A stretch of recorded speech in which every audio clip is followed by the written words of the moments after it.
There was a guy that goes by the name of Least Heat Moon, and he famously wrote a kind of a hippie travel log when he saw the country in his van back in the 70s. And the name of the book was Blue Highways.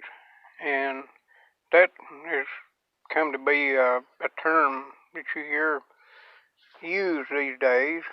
I think he is credited with coining it. I believe there's even a band or singing group or something called Blue Highways.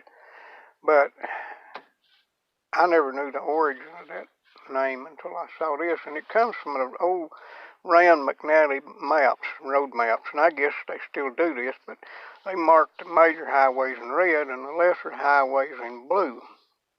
And his philosophy was kind of to travel the back roads and to see as much as he could, and I, even before I ever heard of him, had the same idea, but I don't even travel blue highways. I get the ones that are just penciled in as an afterthought by somebody, the road commissioner maybe. But I drove my Chevy beside the levees here in southern Louisiana yesterday, and now there was some mud holes, and my back porch is caked in mud, and I had some places where I thought maybe I was going to have to turn around and hunt another way out, but I made it, and don't regret it. I do regret that I've always wanted to try head cheese. Now, if you don't know what head cheese is, it's got nothing to do with dairy products. If you don't know what head cheese is, don't look it up. If you think you might be interested in eating it, eat it. Don't find out what it is. I already knew, and I was curious, and I found this little place where they had some Cajun head cheese. So I bought me some.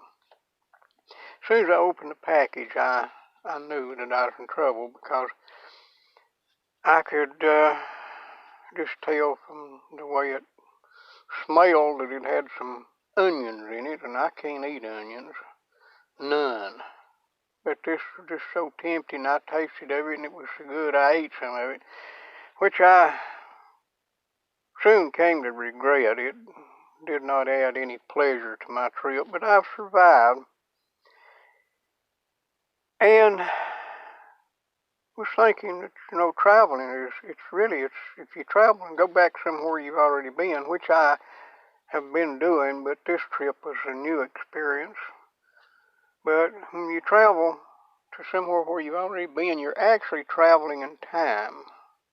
You revisit something, you're seeing the difference from your memory of that place to the present, and it's just a leap. You just ahead in time, and so